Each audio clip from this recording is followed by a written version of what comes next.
કેમ કે આ ગિયરબોક્સની સામે અને એક્સલનું લેવલ ઉપર નીચે બી થાય. જ્યારે કોઈ વાર ખારામાં પડે તો આ એમ થાય ને, તો એ યુનિવર્સલ જોઈન્ટ એને સરભર કરી દે. કારણ કે બનાવટ જ એવી હોય છે આ રીતનું હોય છે. એમાં ચિત્ર ને એમાં આવી રીતે આખો એમ કરતું જોજો બસ હું બતાવો. એક ગિયરબોક્સની સાવ પાસે લાગેલો એક છે અને બીજો છેડો કોની આગળ લાગેલો હોય પ્રોપેલર સાવ.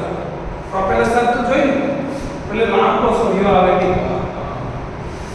જેટલી લાંબી ગાડી એટલી લાંબો સળિયો હોય. તો છોટો બે ટુકડામાં કરી દે.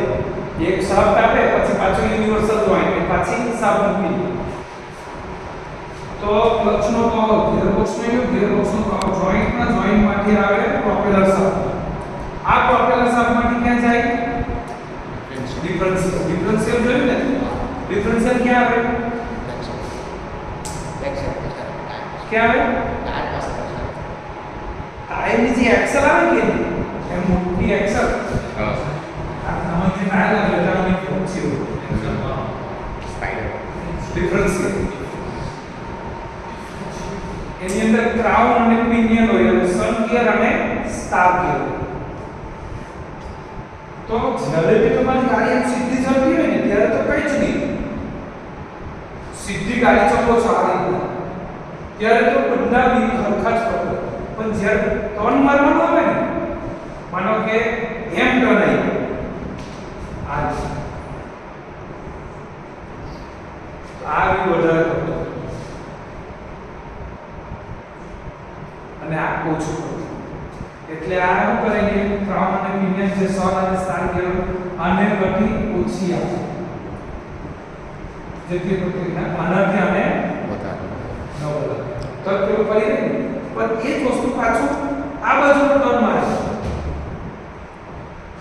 તો આ ગતિ અહીંયા ઓછી થઈ જાય અહીંયા ઓછી નહીં વધારે. જે બાજુનું ટર્ન કાપે એટલે વધારે કરવું પડે ને. માનો કે ફોર વ્હીલ લઈને ચાલ્યા એમ ટર્ન મારો તો આ બાજુના જે ડ્રાઈવર સાઈડના વ્હીલ હોય એને ઓછું કરવું જોઈએ અને ડ્રાઈવરની સામેની સાઈડનો એને વધારે અંતર કવર કરવું પડે. એમ ટર્ન સેમ મારો તો પાછું ખાલી સાઈડ પર ઓછું કરવું પડે અને ડ્રાઈવર વાળાએ વધારે કરવું. એટલે આ ડિફરન્શિયલ આપણને આવે. હવે આવે છે આપણે જે આપણે શીખીએ છીએ રિક્ષા પાછળ જો આડી લખો હોય આડી આઉટડોર ફિલ્ડ બધું જોવાનું છે. આડી આઉટડોર એનો મતલબ શું થાય રિક્ષા પાછળ એફી આડી આઉટડોર એટલે જૂની ગાડીઓ એફી લખ્યું એફી એટલે ફ્રન્ટ એન્જિન. એવું કહેવા માંગે છે કે આ રિક્ષામાં એન્જિન ક્યાં છે ડ્રાઈવર પેડલની નીચે છે. ને આડી લખ્યું હોય તો શું થાય એનો મતલબ કે આ રિક્ષાની અંદર એન્જિન ક્યાં છે પાછળ ફિટ કરેલું છે. ખ્યાલ આવ્યો? અને આ ડી આર ડબલ્યુ ડી એવું બધું જે લખ્યું છે એનો મતલબ શું થાય ફ્રન્ટ વ્હીલ ડ્રાઈવ અને રિયર વ્હીલ ડ્રાઈવ.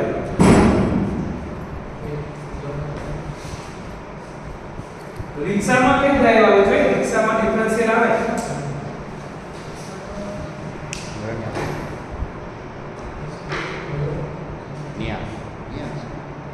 જોજો કોઈ દિવસ કેમ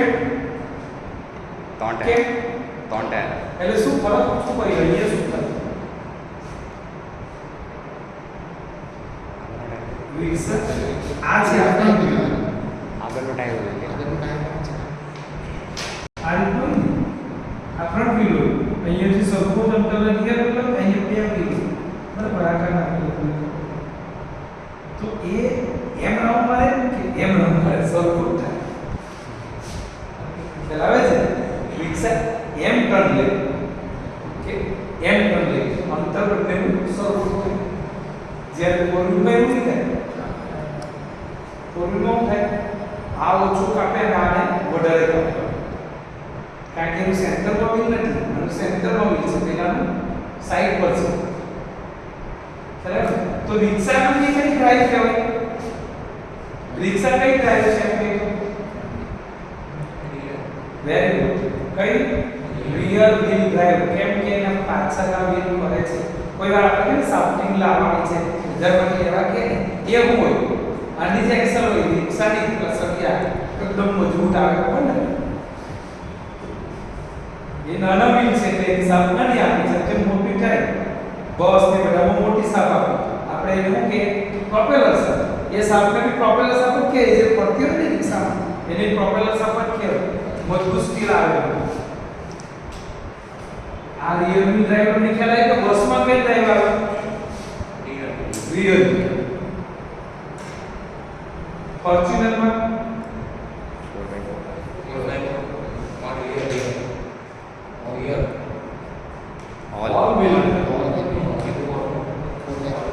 ફોર્ચ્યુનર ને બધી ગાડીમાં કેવું હોય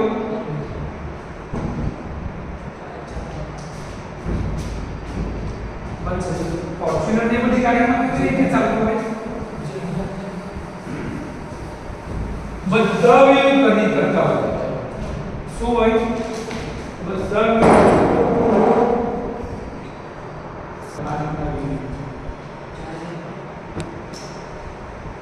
આ ફોર વ્હીલ સમજી આ ફોર વ્હીલ સમજી પણ તમે આના વ્હીલ બદલાવા છે તો શું કરો તમને એમ કે એલાઇનમેન્ટ કરવું છે એલાઇનમેન્ટનો ધંધો બી બહુ સારો દરરોજના 1500 2000 લોકો કઈ કરવામાં આવે બે મશીન મૂકી દીધા એક એલાઇનમેન્ટ એક બેલેન્સ હું શીખવીશ આપણે સાયન્સ એક પર બોર્ડ ફેરવી એમ વધારે વચન બતાવે એટલે એ સાઈડ વચન આપણી છેલ્લે 0 0 થવું જોઈએ બંને છે તો આ સમજી લો કે ગાડી ક્રોસમાં છે ને ધીરે આ ફ્રન્ટ વ્હીલ છે જો બહુ વખત કીધું છે આ રિયર છે હંમેશા કયા વ્હીલ વધારે બેસા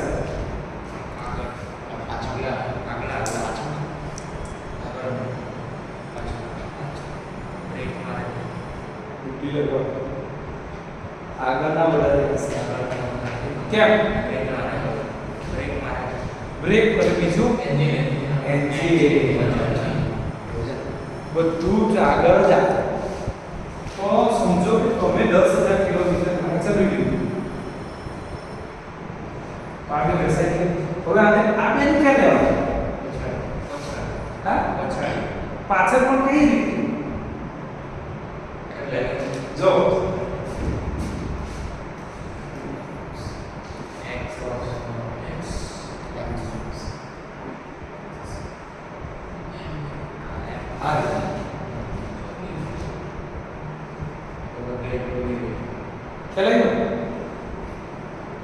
ये એટલા માટે ખરેખર 10,000 થી વધારે છે 5,000 કે બધા વ્હીલ સરખા ઘસાય અમુક વાર ગાડીમાં તમે વ્હીલ બદલાવો છો બે વધારે ઘસાઈ ગયો બે ઓછા કેનું કારણ કે એલાઇનમેન્ટ નહીં કરે અમુક શું કરે ટાયરમાં હવા ઓછી ભરાઈ જાય અમુક બહુ વધારે ભરાઈ જાય તો વચ્ચેથી ઘસાયું ને વચ્ચેથી તો આ સાઈડ પરથી બધું ઘસાયું ને વચ્ચે હાથ હોય ને